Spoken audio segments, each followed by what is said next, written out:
Imagine for a second that you're standing on the edge of a massive, jagged cliff. Okay. And right behind you, I mean, creeping closer by the actual second, is this raging, just unstoppable forest fire. It's consuming literally everything you've ever known. The heat is blistering. Right, a total nightmare scenario. Exactly.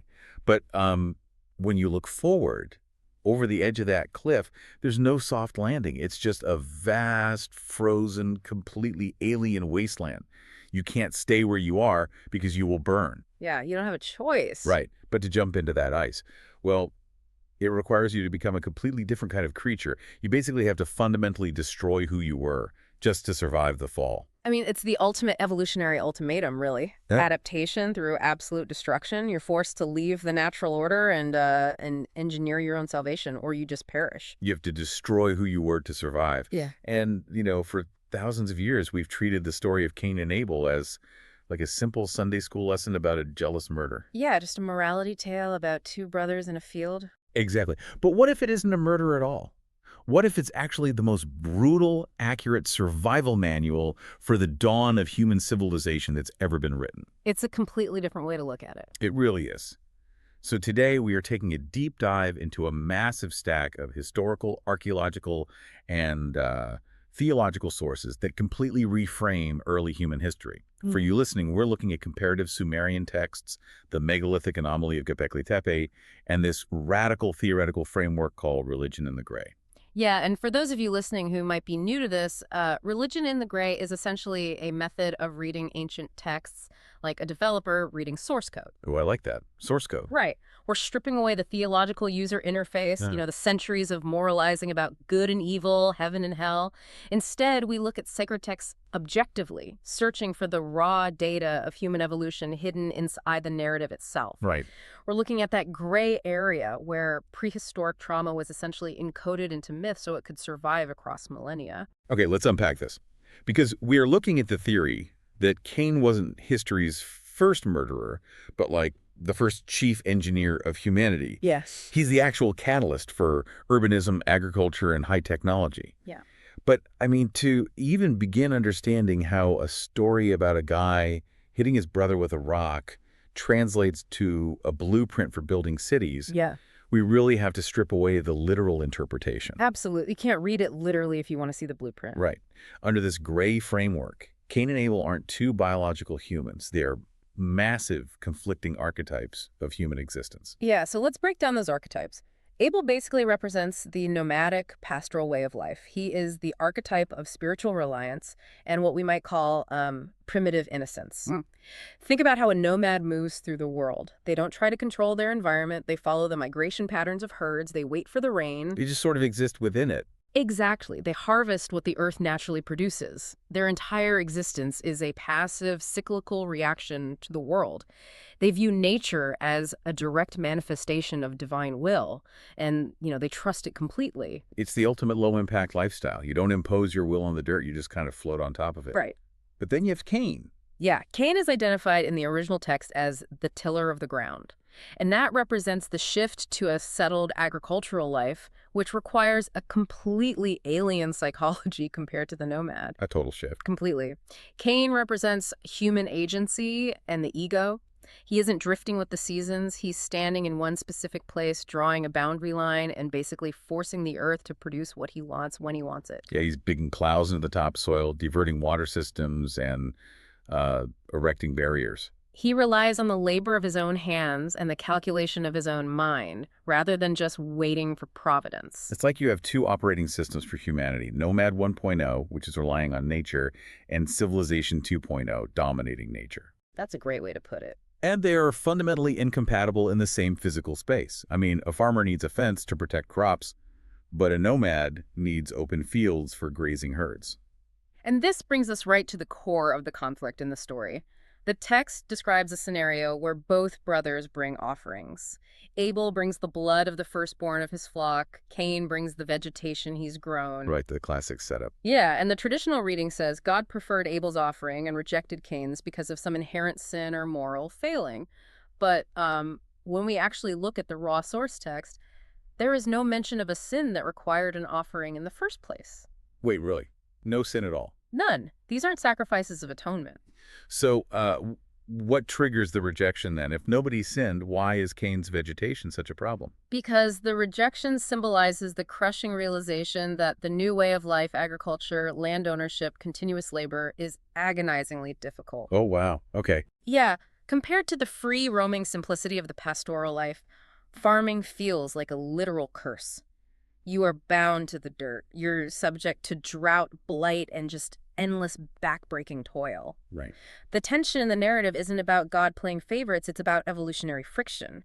It's the human psyche realizing that taking control of your own survival comes at a massive psychological and physical cost. Hold on, though.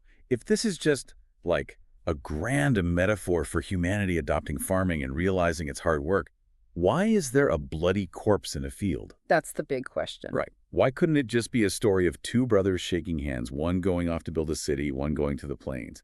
Why frame the dawn of civilization as a violent, brutal murder? Because the transition was not a peaceful philosophical debate, it was born of absolute terrifying desperation. To install the new operating system of civilization, the old system of the wandering nomad had to be aggressively eradicated. It had to be deleted entirely. Yes. The slaying of Abel is the systemic, intentional killing of an obsolete way of life. Cain the tiller, the ego, the builder, must eclipse Abel the spirit, the wanderer, for humanity to survive what was coming next. And what was coming next was catastrophic. I mean, the text says Cain is banished from his Edenic state. He cries out, "My punishment is greater than I can bear." Right. But he doesn't say, "I feel so guilty about Abel." He says, "Anyone who finds me will kill me." Exactly. He is terrified of the physical world he's being thrust into. And we have to contextualize what that physical world actually looked like outside the metaphor of the garden. According to our geological and historical sources, this expulsion narrative aligns perfectly with a climatic epoch known as the Younger Dryas. The Younger Dryas. Okay, for those of us listening who aren't climatologists, how bad are we talking here? Is this just like a really harsh winter that made farming difficult? No, it was an apocalyptic global freeze. Around 10,800 BCE, the Earth was actually warming up, coming out of the last ice age. But suddenly, in the span of perhaps a single human lifetime, global temperatures plummeted straight back into deep freeze conditions. The leading theory is that a massive influx of glacial meltwater, or potentially a comet impact, which is evidenced by anomalous black matte layers of ash and iridium, found globally completely disrupted the ocean currents. So the ocean conveyor belt basically shuts down and the thermostat of the entire planet just breaks. We are talking about 1,000-year winters, 100-mile-per-hour winds scouring the landscape, the megafauna, massive animals like mammoths and mastodons that early humans relied upon for food and materials, they died off in droves. Wow. Forests turned into freezing deserts. This is the environment Cain is pushed into. He isn't sent to a timeout in the corner. He is thrown into a literal ice age wasteland. And his fear that anyone who finds me will kill me is a huge detail here because it completely destroys the idea that he's walking into an empty world. It proves there are already people out there. Yes, the Earth was already populated by indigenous tribes. The sources call them the children of the wilderness. These were anatomically modern humans, hunter-gatherers who had been scraping by in the brutal elements. They never had an Eden. They never knew the protected incubator of Eden. They were starving, hardened survivors fighting over the last scraps of dead megafauna in a freezing world. So Cain, this guy who is used to a perfectly balanced garden environment, walks into a lethal wasteland full of desperate, starving Ice Age hunters. Right. By all logic, they should kill him for his shoes in about 5 minutes. But God gives him the mark of Cain. And, traditionally, we are taught this is a curse, like a visible scarlet letter of shame, so everyone knows he's a murderer. But religion in the gray views the mark of Cain as a paradox. It's not a curse at all. It's a survivor's seal. It is a badge of divine favoritism that actively protects him. You have to ask a critical question here. Why does a creator, who later in the biblical text decimates entire cities like Sodom and Gomorrah with fire, or turns Lot's wife to a pillar of salt just for looking backward, spare the very first murderer? I mean, it violates the entire moral framework of the text. If the ultimate sin is murder, the ultimate punishment should follow, right? It only violates the moral framework if you read it strictly as theology. If you read it as a survival log, it makes perfect sense. Okay, explain that. The creator isn't protecting a murderer. The creator is preserving the last remaining branch of a specialized human experiment. Cain is carrying the specific data required for the next phase of the human experience. So it's not a punishment at all. No. His banishment to the land of Nod, which literally translates to the land of wandering, is a deployment. He's being sent into the freezing chaos not to suffer, but to save the human species from extinction during the Big Freeze. Here's where it gets really interesting. So Cain walks into this camp of starving, hardened hunter-gatherers. And instead of eating him, they look at this mark, whatever it physically is, and they elevate him. They give him messianic status. Exactly. But muscle and toughness don't matter anymore if the ground is frozen and the animals are dead. So what specific technology could one guy offer a starving tribe to make them submit to his leadership? He brought what the sources refer to as the agrarian secrets. Cain was the world's first displaced farmer, and he possessed an incredibly sophisticated package of knowledge required to transition these tribes from nomadic drifting to a settled, fortified civilization. Okay, but what are the actual mechanics of that transition? Yeah. Agrarian secrets sounds very mystical, but we're talking about hard science here, right? We are talking about soil chemistry, hydrology, and structural engineering. When the wild game disappeared, humanity could no longer survive by hunting. Cain taught them how to actually manipulate the earth. He taught them irrigation, how to divert the scarce water to specific plots. He taught them how to select and breed plants that could survive the harsh new climate. This is the absolute birth of land ownership and agriculture. It brings the plow. He brings the plow, and crucially, he brings the wall.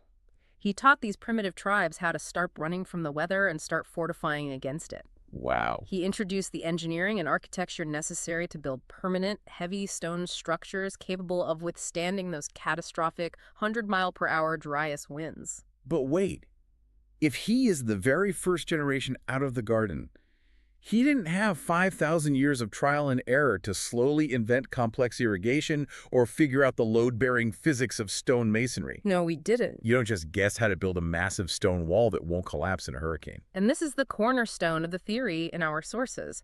They propose the concept of a pre-programmed survival kit. Yes. To master these complex skills, architecture, soil science, agricultural cycles without centuries of rigorous trial and error suggests a form of intervention. Whether viewed as divine impartation or, a biological leap embedded in him at the moment of exile, Cain was essentially uploaded with the data necessary to transition humanity. It's as if someone dropped a modern-day chief engineer into a prehistoric camp, fully loaded with the blueprints to build a hydroelectric dam, and just said, get to work. Yes. They didn't have to invent the math. The math was already in their head. It bypassed the normal evolutionary timeline of human development entirely. And the sources emphasize that this wasn't a solo mission either. It was a family endeavor. Adam and Eve weren't just parents. They were the original creators, launching a specialized, highly capable workforce. The family dynamic here completely blew my mind in the reading. We always focus on Cain as this lone wanderer, but the sources bring in his wife, who is usually just a tiny footnote. Right. Well, in any extreme survival scenario, specialization is critical. While Cain provided the macro-level physical engineering, moving the rocks, establishing the fields, building the walls, his wife likely introduced the micro-level transformation of materials. Okay. We're talking about the genesis of metallurgy and textiles. Turning raw rock into metal blades and plant fiber into warm clothing. The mechanics of that are insane. Smelting copper isn't just hitting a rock with another rock. Not at all. You need to understand sustained high temperatures. You need bellows. You need to understand which ores melt and which ones literally explode. Exactly. In a world shifting violently from animal skins to woven fibers, and from easily shattered stone tools to durable metal blades, her knowledge was the difference between a temporary survival camp and a functioning, technologically advancing society. So she's the one making it actually livable. She provided the tools that allowed Cain to build the structures. And then, of course, you have their son, Enoch. Right. Cain builds the physical city and names it after his son, Enoch. But the son is the one who tackles the psychological problem of the city, doesn't he? Yes. Building a wall is an engineering problem. Teaching thousands of previously nomadic people how to live inside that wall without killing each other, that is a massive sociological problem. A completely different skill set. Enoch provided the blueprint for high-density living. He introduced urbanism. That means establishing systems of law, creating social hierarchies to manage labor, and implementing record-keeping to track food storage and property. So this family orchestrated a desperate, violent burst of genius born entirely from the trauma of exile. They took this immense, unanswerable thirst for success and basically forced it onto a freezing planet. That's exactly it. It is the definitive birth of the urban impulse. They stopped reacting to nature and started reshaping the Earth itself. And that transition from nomadic survival to the highly structured megalithic ambition of the first city is the physical manifestation of Cain's legacy. It's the blueprint of civilization. Now, if you were listening to this, you might be thinking, okay, this is an incredible literary theory. But claiming a massive city with advanced math, agriculture, and metallurgy just popped up overnight during an ice age sounds like pure science fiction. It does sound unbelievable. And I would be right there with you until we look at the dirt in southeastern Turkey. Because we actually have physical carbon-dated evidence that this exact impossible leap happened. We are talking about the archaeological site of Göbekli Tepe. Göbekli Tepe. This place is an absolute anomaly. It has been giving traditional historians a collective headache since it was uncovered. And when you lay the data of this physical site over the religion in the gray framework of Cain, the alignments are staggering. They really are. Let's start with the geography. So Göbekli Tepe is located in southeastern Turkey, firmly within the northern reaches of the Fertile Crescent.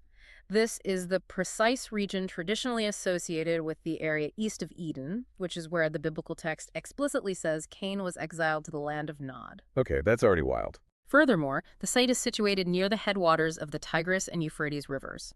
Those are two of the four rivers Genesis specifically describes as flowing directly out of Eden. So it's in the exact geographical footprint. But what about the timeline? You have this 10,800 BCE freeze. When does Göbekli Tepe actually show up? The chronological alignment is perhaps the most compelling piece of data we have. Göbekli Tepe emerged right around 9,600 BCE. Which is the exact moment the Younger Dryas climate anomaly ends and the planet begins to stabilize. It perfectly mirrors the narrative of a sophisticated civilization jump-started during a period of intense global upheaval, crystallizing just as the climate allows for massive expansion. Wow. But the most profound link is the socio-economic shift the site represents. Göbekli Tepe sits at ground zero of the Neolithic Revolution. Just a few miles away, at a place called Karaka Dağ, geneticists have traced the origin of the world's very first domesticated wheat, einkorn wheat. I want to dig into the mechanics of that wheat for a second because it's not just finding a plant in the woods and eating it. No, it's genetic modification. Right. Wild wheat has a brittle rachis, the stem that holds the seeds. When it gets ripe, the wind blows, the stem shatters, and the seeds scatter everywhere so the plant can reproduce. You can't harvest it efficiently because it literally falls apart in your hands. Yes. Domesticated wheat has a genetic mutation, a tough rachis. The seeds stay glued to the stem until a human threshes it. Early humans had to actively select and breed that specific mutation to make farming viable. And that requires a deep understanding of genetic selection. You are no longer gathering what the earth freely offers. You are actively redesigning the plant to serve human needs. It is the exact literal shift from Abel's hunter-gatherer life to Cain, the tiller of the ground. But it's the architecture of Göbekli Tepe that really breaks the traditional historical narrative, doesn't it? I mean, the mainstream consensus says this site was built by hunter-gatherers, people who hadn't invented the wheel, hadn't invented pottery, and were supposedly still running around with stone spears. Right. How do we reconcile 20-ton stone pillars with Stone Age tools? What's fascinating here is that you simply cannot reconcile it using traditional linear timelines of human development. To organize the labor, engineer the site, and execute a project on the sheer scale of Göbekli Tepe requires disciplines that take modern professionals decades to master. Decades. You need geotechnical engineering to understand the soil stability required to hold these massive weights. You need advanced logistics and project management to coordinate hundreds, if not thousands, of workers, feed them, and house them. Yeah, you can't just have a group of guys wake up one morning and decide to carve a 20-ton block of limestone out of a quarry and drag it up a hill. It requires massive infrastructure. The mathematical precision of the site alone is staggering. Aerial studies and surveying have shown that the center points of the main circular enclosures form a near-perfect equilateral triangle. Oh, wow. This suggests an advanced, or perhaps revealed, knowledge of geometry and spatial planning that predates our accepted historical timelines for mathematics by millennia. Which feeds directly back into the pre-programmed survival kit theory we talked about earlier. It didn't evolve slowly over 10,000 years of stacking smaller rocks. It arrived fully formed.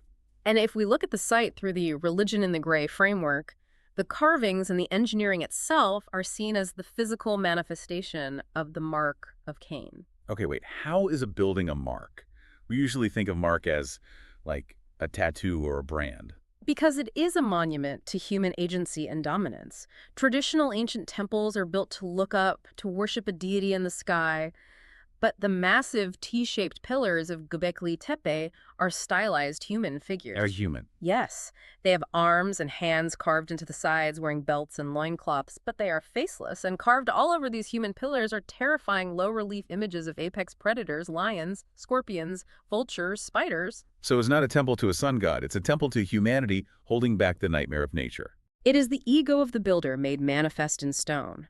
It shows the dangerous wild animals of the Younger Dryas, subdued and placed underneath or on the bodies of these towering, faceless human figures. That is profound. It is a statement of defiance against a hostile planet, engineered by a mind focused on vigorous hard work, control, and survival, rather than passive divine reliance. It is the architectural embodiment of Cain. So Göbekli Tepe could literally be the physical legacy of Enoch, the first major structural footprint of Cain's lineage. It's the prototype for every city that followed. Very likely, yes. But then there's a massive twist in the archaeological record. They buried it. Yes.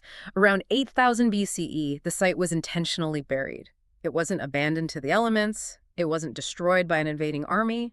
The builders or their descendants painstakingly covered these massive enclosures with thousands of tons of dirt, limestone rubble, and refuse. Why in the world would you spend unimaginable effort, decades of labor, building a megalithic wonder, only to spend just as much effort burying the whole thing a few generations later? Well, in the framework of our sources, this intentional burial is interpreted as a ritualistic deactivation. Deactivation. Yes. The site was the absolute center of a Cain-focused society marked by humanity's rebellion against the natural order, its obsession with physical dominance, and perhaps an escalating hubris. Burying it was an attempt to hide, quarantine, or deactivate that specific operating system. Like trying to put the genie back in the bottle. Exactly. And the timing of this burial is critical. This interment occurred directly before the onset of what multiple ancient texts refer to as the Great Flood era. Now, if the biblical timeline of Cain, the city of Enoch, and the impending flood syncs up this wildly with the carbon-dated archaeological timeline of Göbekli Tepe and the end of the Younger Dryas, Yep. I mean, we have to ask the massive glaring question. Right. Where did they get this information? Where did the authors of Genesis get this highly accurate 10,000-year-old information? Yeah. The people writing the Bible in the Iron Age certainly didn't have carbon dating. No, they didn't. To answer that, we have to travel away from the limestone pillars of Turkey and look at the clay tablets of Mesopotamia. We have to look at the Sumerian subtext. Because Genesis didn't just pop out of a vacuum. It has roots. Deep roots. Our sources suggest that the book of Genesis, specifically the first 11 chapters, which cover creation, Eden, Cain, and the flood, acts as an executive summary of a 12,000-year-old Sumerian library. An executive summary. Okay. We are looking at a shared ancient Near Eastern cultural framework where the Genesis narrative is essentially a strict monotheistic filter placed over a much older, incredibly complex polytheistic lens. Let's talk about the linguistic fossils the sources point out, because there are words and phrases left behind in the Hebrew text that explicitly hint at its polytheistic origins, right? Yeah, there absolutely are. Show us the linguistic connection. The most prominent fossil is the word used for God in the very early chapters of Genesis, Elohim. While it is routinely translated into English as a singular God, Elohim is actually a grammatically plural noun. In early Semitic contexts, it referred to the powerful ones. When you read Genesis 1.26, and God famously says, "Let us make man in our image," that plural pronoun is a lingering echo of the Sumerian Anunnaki Council. The Anunnaki. This is where it gets incredibly deep. This wasn't just a group of gods. It was a highly structured divine bureaucracy. Right? Well, very structured. It was a tiered assembly of deities where a high king, Enlil, presided over lesser deities, including his half-brother Enki, who in Sumerian myth was the actual genetic creator and sympathizer of humanity. Okay. So when you read the early chapters of Genesis, you are actually seeing the ghostly outline of this ancient divine configuration making decisions. And it's not just the pronouns that match up. The specific characters in the Bible are mirrors of much older Sumerian figures. Striking mirrors. Take the biblical Adam, for example. He shares incredible narrative similarities with the Sumerian figure Adapa, who is considered one of the first humans or sages in their mythos. That's so. Well, both figures are granted immense wisdom, but both suffer the loss of eternal life due to a specific, almost bureaucratic mistake involving food.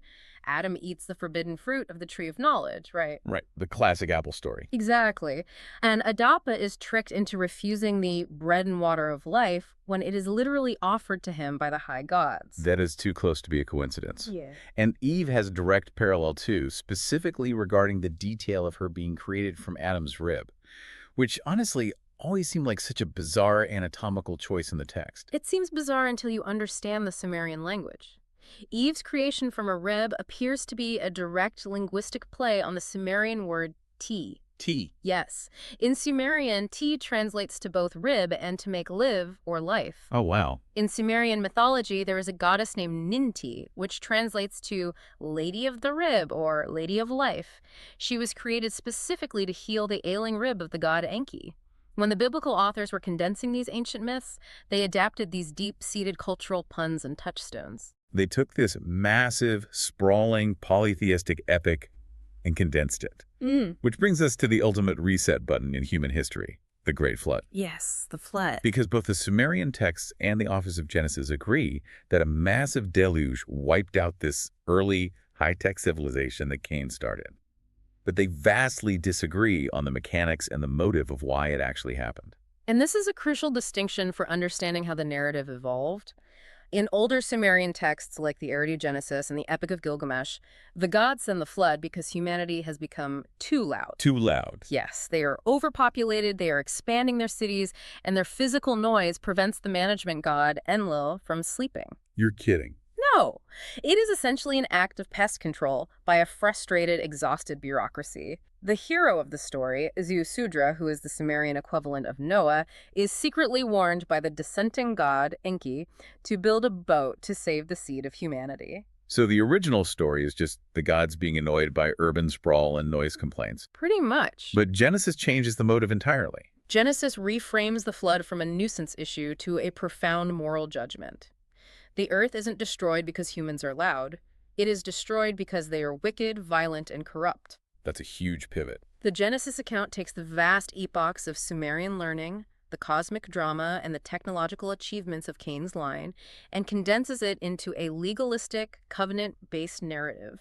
The flood becomes a cataclysmic refresh. Like a hard reboot of the system. Exactly.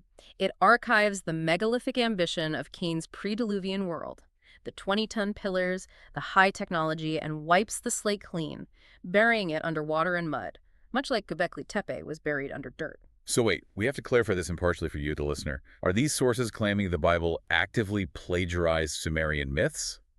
Or is it more like two different reporters from two different newspapers covering the exact same ancient historical event, just from different ideological angles? It is essential to view this through the objective lens of cultural inheritance. The archaeological record shows there were massive cataclysmic flooding events at the end of the last ice age.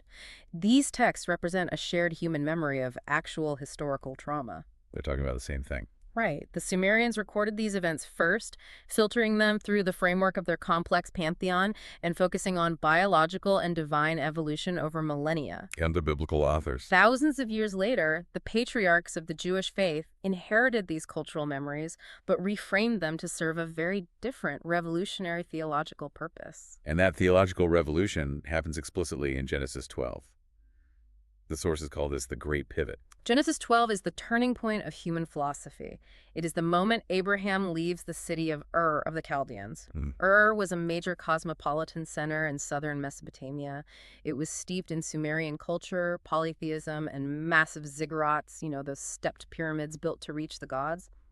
Abraham's physical departure from Ur represents a narrative divorce from the entire Sumerian operating system. He is walking away from the physical ladders to the many gods. He is leaving the bureaucracy behind to establish ethical monotheism, a direct, singular relationship with one absolute authority. The complex, bickering Mesopotamian pantheon collapses into one universal landlord. Wow. The plural gods, the Anunnaki Council, are demoted to the rank of angels to protect this new, streamlined monotheistic core.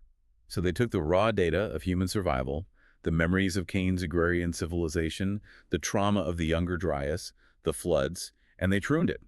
They filtered it to teach a new lesson about ethical behavior and a singular divine covenant. But the seams of that folding remain visible in the text. The plural pronouns, the echoes of ancient sea monsters, the lingering references to giants or Nephilim, they are the architectural foundation upon which later religions were built. So bringing all these massive historical and archaeological threads together for you, the listener, what is the ultimate takeaway here? Why does a 10,000-year-old ice age, an ancient Mesopotamian library, and the redefined story of Cain matter to how you live your life today? That's a fair question. It matters because we are still, fundamentally, living in the world Cain built. Yeah. Every single time you walk through the grid of a modern city, every time you buy groceries that were produced through organized, manipulated agriculture, every time you rely on a system of recorded law or lock your fortified door at night, you are interacting with the agrarian secrets. Yes, you are. You are using the urban blueprint passed down from that original desperate exile into the ice. Humanity traded the nomadic, pastoral freedom of Abel for the structured, highly secure, and often violent stability of civilization. Cain's legacy is the human condition itself. Yeah. It is the unanswerable thirst for success, the drive to engineer the earth, and the absolute reliance on human agency over divine providence. We chose the stone wall over the wilderness. But, I want to leave you with a final, highly provocative thought from our sources to mull over on your own. Okay, let's hear it. It builds perfectly on everything we've talked about regarding Cain's unified blueprint for human technology. Think about the story of the Tower of Babel, or what the Sumerian texts call the confusion of tongues. Right. In both traditions, humanity originally spoke one single language. Because of the urban systems and technologies Cain established, they possessed incredible, frictionless collective power. They were building towers to the heavens, completely unified in their megalithic ambition. But the divine forces stepped in and scattered them across the earth. And they didn't just scatter them out of arbitrary anger. According to the religion in the gray framework, the divine forces looked at the sheer unchecked trajectory of human progress and installed a linguistic firewall. A firewall against human hypercollaboration. Think of it like modern antitrust laws, stepping in to break up a massive monopoly that has grown too powerful. That's a fascinating comparison. They fractured our communication to ensure that the centralized, hyper-powerful nucleus of civilization that Cain had established could never again coalesce to challenge the divine order. So the question to leave you with is this. What if our modern tribalism, our political fracturing, our inability to communicate across borders and cultures isn't just a tragic human flaw? What if it is a divine failsafe, hardwired into our biology to keep the ultimate power of Cain's unified city forever out of our reach? It really forces us to deeply reconsider whether our fragmentation is a curse we need to overcome or a necessary structural boundary designed to protect us from the weight of our own megalithic ambitions. Something to think about the next time you find yourself standing on the edge of a metaphorical cliff, deciding whether to trust the fall or engineer a bridge. Thank you for taking this incredibly deep dive with us today. Until next time, keep questioning the gray areas.